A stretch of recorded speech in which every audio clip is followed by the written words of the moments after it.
Hi hello ನಮಸ್ತೆ ಎಲ್ಲರಿಗೂ ಕೂಡ ನ್ಯೂಸ್18 ಡಿಜಿಟಲ್ ಕಾಂಟೆಂಟಿಗೆ ಸ್ವಾಗತ. ನಾನು ವಾಶಿಕ್ ಮುಲ್ಕಿ.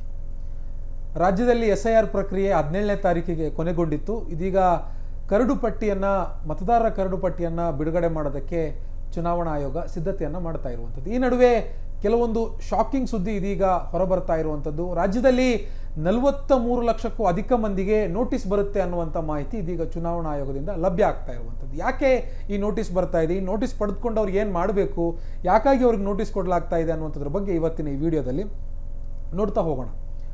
ನಮಗೆ ಗೊತ್ತಿದೆ, ಇತ್ತೀಚೆಗೆ SIR ಪ್ರಕ್ರಿಯೆ ನಡೆಯುವಂಥ ಸಂದರ್ಭದಲ್ಲಿ ಚುನಾವಣಾ ಆಯೋಗ 1,07,00,000ಕ್ಕೂ ಅಧಿಕ ಮಂದಿಯನ್ನು, ಎಕ್ಸಾಕ್ಟ್ ಆಗಿ ಹೇಳಬೇಕು ಅಂತಂದರೆ 1,07,96,415 ಮಂದಿಯನ್ನು ESDDO ಪಟ್ಟಿಗೆ ಸೇರಿಸಲಾಗಿತ್ತು. ಏನಿದು ESDDO ಅನ್ನುವಂಥದ್ದನ್ನು ಈಗಾಗಲೇ ನಾವು ಎಕ್ಸ್ಪ್ಲೈನರ್ ಇದೇ ನ್ಯೂಸ್18 ಯೂಟ್ಯೂಬ್ ಚಾನಲಲ್ಲಿ ನಾವು ಪಬ್ಲಿಷ್ ಮಾಡಿದ್ದೀವಿ. ಯಾರಿಗೆ ಅದ್ರ ಬಗ್ಗೆ ಮಾಹಿತಿ ಕೊರತೆ ಇದೆ ಅವರು ಆ ವಿಡಿಯೋವನ್ನು ನೋಡ್ಬೋದು. ಸೊ ಈ ಒಂದು ಪಟ್ಟಿಯನ್ನು ಬಿಡುಗಡೆ ಮಾಡಿದ ಮೇಲೆ ಮುಗಿದೇ ಹೋಯ್ತು, ಇನ್ನೇನು ಸಮಸ್ಯೆ ಇರೋದಿಲ್ಲ. 4,46,35,899 ಮಂದಿ ಯಾರಿದ್ದಾರೆ ಅವರಿಗೆ ಯಾವುದೇ ರೀತಿಯಾಗಿರುವಂಥ ತೊಂದರೆ ಇರೋದಿಲ್ಲ ಅನ್ನುವಂಥ ಚರ್ಚೆಗಳು ನಡೆದಿತ್ತು. ಆದರೆ ಈಗ ಬರ್ತಾ ಇರುವಂಥ ಮಾಹಿತಿ ಪ್ರಕಾರ ಈ 4,46,35,899 ಮಂದಿ ಪೈಕಿ 43,80,740 ಜನರಿಗೆ ನೋಟಿಸನ್ನು ಕೊಡೋದಕ್ಕೆ ಚುನಾವಣಾ ಆಯೋಗ ಮುಂದಾಗ್ತಾ ಇರುವಂಥದ್ದು. ಯಾಕೆ ನೋಟಿಸನ್ನು ಕೊಡೋದಕ್ಕೆ ಚುನಾವಣಾ ಆಯೋಗ ಮುಂದಾಗ್ತಾ ಇದೆ ಅಂತಂದರೆ, ಇವರು ಇಷ್ಟು ಮಂದಿ ಅಂದರೆ ಈ 43,80,740 ಮಂದಿ ಚುನಾವಣಾ ಆಯೋಗಕ್ಕೆ ತಮ್ಮ ದಾಖಲೆಗಳನ್ನು ಕೊಡಲೇಬೇಕಾಗುತ್ತೆ. ಅಂದರೆ ಒಂದು ರೀತಿಯಲ್ಲಿ ಪ್ರಪೋರ್ಷನೇಟ್ ಮಾಡ್ತಾ ಇರುವಂಥದ್ದು, ಅವರ ಪೌರತ್ವವನ್ನು ಸಾಬೀತು ಮಾಡೋದಕ್ಕೆ ಈ SIR ಮೂಲಕವಾಗಿ ಇಷ್ಟು ಮಂದಿಗೆ ಇದೀಗ ನೋಟಿಸನ್ನು ಕೊಡಲಾಗುತ್ತೆ. ಈ ಪ್ರಕ್ರಿಯೆಗೆ ಆಗಸ್ಟ್ 24ನೇ ತಾರೀಕಿಂದ ಅಕ್ಟೋಬರ್ 22ನೇ ತಾರೀಕುವರೆಗೂ ಈ ಒಂದು ಪ್ರಕ್ರಿಯೆ ನಡೆಯುತ್ತೆ. ನೋಟಿಸ್ ಕೊಡುವ ಮತ್ತು ಆ ದಾಖಲೆಗಳನ್ನು ಪರಿಶೀಲನೆ ಮಾಡುವಂಥ ಪ್ರಕ್ರಿಯೆಗೆ ಚುನಾವಣಾ ಆಯೋಗ ಮುಂದಾಗ್ತಾ ಇರುವಂಥದ್ದು. ERO, ಈ ಒಂದು ಎಲೆಕ್ಷನ್ ರಿವಿಷನ್ ಆಫೀಸರ್ ERO ಈ ಒಂದು ನೋಟಿಸನ್ನು ಪರ್ಟಿಕ್ಯುಲರ್ ಆಗಿರುವಂಥ ಮತದಾರರಿಗೆ ಕೊಡ್ತಾ ಇರುವಂಥದ್ದು. ಸೊ ಇದರಲ್ಲಿ ಯಾವ್ಯಾವ ಕೆಟಗರಿಯಲ್ಲಿ ಯಾಕೆ ಈ 43 ಲಕ್ಷಕ್ಕೂ ಅಧಿಕ ಮಂದಿ ಅವರ ಮೇಲೆ ಅಷ್ಟೊಂದು ವ್ಯತ್ಯಾಸ ಯಾಕೆ ಬಂತು ಅಂದರೆ, ಅವರು ಚುನಾವಣಾ ಆಯೋಗ ವ್ಯತ್ಯಾಸ ಅಂತ ಹೇಳ್ತಾ ಇದ್ದಾರೆ. ಆದರೆ ಇದೊಂದು ರೀತಿಯಲ್ಲಿ ಅನುಮಾನ, ಇವರು ಭಾರತೀಯರೇನಾ ಅನ್ನುವಂಥ ರೀತಿಯಲ್ಲಿರುವಂಥ ಅನುಮಾನ, ಅದನ್ನು ನಾವು ಹಂಗೂ ಕೂಡ ಅನ್ಕೋಬಹುದು. ಸೊ ಇಷ್ಟು ಮಂದಿಗೆ ಯಾಕೆ ಇವ್ರ ಮೇಲೆ ಈ ರೀತಿಯಾಗಿರುವಂಥ ವ್ಯತ್ಯಾಸ ಬಂತು ಮತ್ತು ಅನುಮಾನ ಬಂತು ಅನ್ನೋದನ್ನು ನಾವು ಒಂದು ಸ್ವಲ್ಪ ಡೀಟೇಲ್ ಆಗಿ ಸಂಕ್ಷಿಪ್ತವಾಗಿ ನೋಡೋಣ. ಮೊದಲು ಈ ಒಂದು 43,80,744 ಜನರ ಮತದಾರರ ಪೈಕಿ 20,35,312 ಮತದಾರರಿದ್ದಾರೆ. ಅವರು ತಮ್ಮ SIR ಫಾರಮ್ನಲ್ಲಿ ಕೊಟ್ಟಿರುವಂಥ ಮಾಹಿತಿಯಲ್ಲಿ ವ್ಯತ್ಯಾಸ ಆಗಿದೆ. ಏನಾಗಿದೆ ಅಂತಂದರೆ, ಈ 20,35,312 ಮತದಾರರು ಯಾರಿದ್ದಾರೆ ಅವರು ತಾವು ತಮ್ಮ SIR ಫಾರಮ್ನಲ್ಲಿ, BLOಗಳು ಕೊಟ್ಟಿರುವಂಥ SIR ಫಾರಮ್ ಇದೆಯಲ್ವಾ, ಆ SIR ಫಾರಮ್ನಲ್ಲಿ ಈ 20,35,312 ಮತದಾರರು ತಾವು ಕೊಟ್ಟಿರುವಂತಹ BLO ಅಧಿಕಾರಿಗಳು ಕೊಟ್ಟಿರುವಂತಹ ಈ ಒಂದು SIR ಫಾರ್ಮ್ ಏನಿದೆ, ಈ SIR ಫಾರ್ಮ್ನಲ್ಲಿ ತಾವು ಕೊಟ್ಟಿರುವಂಥ ಮಾಹಿತಿ ತಪ್ಪಾಗಿದೆ.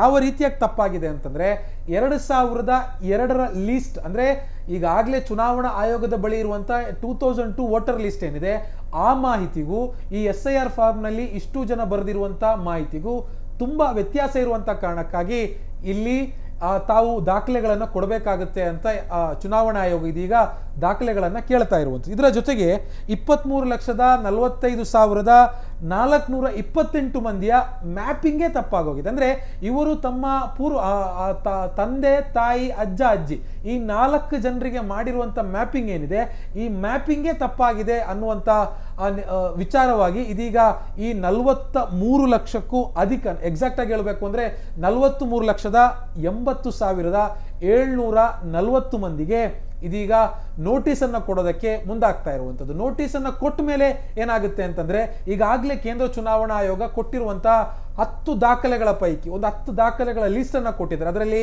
ತಾವು ಸರ್ಕಾರಿ ನೌಕರರಾಗಿದ್ದರೆ ಆ ಸರ್ಕಾರಿ ನೌಕರರ ಗುರುತಿನ ಚೀಟಿ ಕೊಡಬಹುದು, ಅಥವಾ ನೀವು ಸರ್ಕಾರಿ ನೌಕರರಲ್ಲ, ಸರ್ಕಾರದ ಅಧೀನ ಸಂಸ್ಥೆಯಲ್ಲಿರುವಂಥ ಸಂಸ್ಥೆಗಳಲ್ಲಿ ಕೆಲಸ ಮಾಡಿದವರಾಗಿದ್ದರೆ ಅಲ್ಲಿ ನೀವು ಸಂಬಳ ತಗೊಂಡಿರುವಂಥ ರಿಸಿಪ್ಟ್ ಆಗಿರ್ಬೋದು, ಅಥವಾ ಅಲ್ಲಿನ ಏನು ಗುರುತಿನ ಐಡೆಂಟಿಟಿ ಕಾರ್ಡ್ ಆಗಿರ್ಬೋದು, ಅಥವಾ ನೀವು LICಗೆ ಏನು ಹಣವನ್ನು ಜಮೆ ಮಾಡ್ತಾ ಇದ್ರೆ ಅಥವಾ ಅಲ್ಲಿನ ವಿಮೆ ಪಡೆದುಕೊಂಡಿದ್ರೆ ಆ ವಿಮೆಯನ್ನು ಬಿಫೋರ್ 2002ಗೆ ಇರುವಂಥ ಹಿಂದಕ್ಕಿರುವಂಥ ದಾಖಲೆಗಳನ್ನು ನೀವು ಕೊಡಬೇಕಾಗುತ್ತೆ. ವೋಟರ್ ಐ ಡಿಯನ್ನು ಕೊಡ್ಬೋದು ಅಥವಾ ರೇಷನ್ ಕಾರ್ಡ್ಗಳನ್ನು ಕೊಡ್ಬೋದು.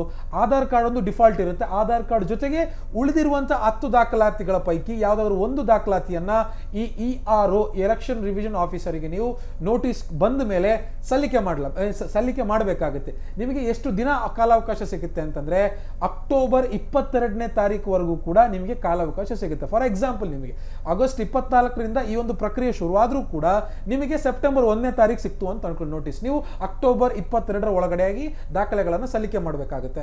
ಅಥವಾ ನಿಮಗೆ ಅಕ್ಟೋಬರ್ 1ನೇ ತಾರೀಕು ಸಿಕ್ಕರೂ ಕೂಡ ನೀವು 22 ದಿನಗಳ ಅಂತರದಲ್ಲಿ ಅಂದರೆ ಅಕ್ಟೋಬರ್ 22ರ ಒಳಗಾಗಿ ನೀವು ಈ ದಾಖಲೆಗಳನ್ನು ಸರ್ಕಾರಕ್ಕೆ ಸಲ್ಲಿಕೆ ಮಾಡಬೇಕಾಗುತ್ತೆ.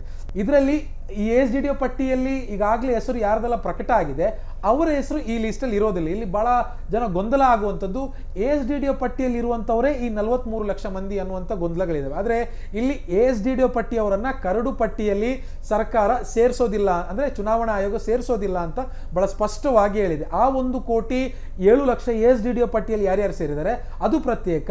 ಈಗ 4,46,00,000 ಏನು SIR ಪ್ರಕ್ರಿಯೆ ವ್ಯಾಪ್ತಿಗೆ ಒಳಗೊಂಡಿದ್ದಾರೆ, ಆ ಪೈಕಿ ಇರುವಂಥ 43 ಲಕ್ಷಕ್ಕೂ ಅಧಿಕ ಮಂದಿಯನ್ನ ಈಗ ನೋಟಿಸ್ ಕೊಡೋದಕ್ಕೆ ಚುನಾವಣಾ ಆಯೋಗ ಗುರುತು ಮಾಡಿರುವಂಥದ್ದು. ಅಂದರೆ ಇಲ್ಲಿ ರಾಜ್ಯದಲ್ಲಿ ಈ ಒಂದು SIR ಪ್ರಕ್ರಿಯೆಯಲ್ಲಿ 43,80,000 ಮಂದಿ ಇದೀಗ ತಮ್ಮ ಪೌರತ್ವವನ್ನು ಅಥವಾ ತಮ್ಮ ದಾಖಲೆಗಳನ್ನು ಸಲ್ಲಿಕೆ ಮಾಡಬೇಕಾಗಿರುವಂಥ ಒಂದು ಅನಿವಾರ್ಯ ಅಥವಾ ಸಂದಿಗ್ಧ ಪರಿಸ್ಥಿತಿಗೆ ಸಿಕ್ಕಾಕೊಂಡಿದ್ದಾರೆ. ಇದೇ ಸಂದರ್ಭದಲ್ಲಿ ಮತ್ತೊಂದು ಆಘಾತಕಾರಿ ವಿಷಯ ಏನು ಅಂತಂದರೆ, ಈ 4,46,00,000 ಮಂದಿಯನ್ನ SIR ನಲ್ಲಿ ಏನು ವ್ಯಾಪ್ತಿಗೆ ತರಲಾಗಿದೆ, ಈ ಪೈಕಿ 11 ವಿದೇಶಿ ಮತದಾರರಿದ್ದಾರೆ ಅನ್ನುವಂಥದ್ದನ್ನು ಕೂಡ ಇದೀಗ ಚುನಾವಣಾ ಆಯೋಗ ಪತ್ತೆ ಮಾಡಿರುವಂಥದ್ದು. ಅದೇಗಪ್ಪ ವಿದೇಶಿ ಮತದಾರರು ಅಂತಂದ್ರೆ ಅಲ್ಲಿ ಇನ್ನೂ ಕೂಡ ಅದ್ರ ಬಗ್ಗೆ ಸ್ಪಷ್ಟವಾಗಿರುವಂಥ ಮಾಹಿತಿಯನ್ನು ಚುನಾವಣಾ ಆಯೋಗ ಸ್ಪಷ್ಟಪಡಿಸಿಲ್ಲ. ಆದರೆ ಇಲ್ಲಿ ಬೇರೆ ದೇಶಗಳಿಂದ ಬಂದು, ಅಕ್ಕಪಕ್ಕದ ದೇಶಗಳಿಂದ ಬಂದು ಇಲ್ಲೇ ನೆಲೆಸಿ, ಇಲ್ಲೇ ಕೆಲಸ ಮಾಡಿಕೊಂಡು, ಇಲ್ಲೇ ದುಡಿಮೆ ಮಾಡಿಕೊಂಡು, ಇಲ್ಲೇ ಜೀವನ ಮಾಡಿಕೊಂಡು, ಇಲ್ಲಿ ಆಧಾರ್ ಕಾರ್ಡ್ ಮಾಡಿದ್ದಾರೆ,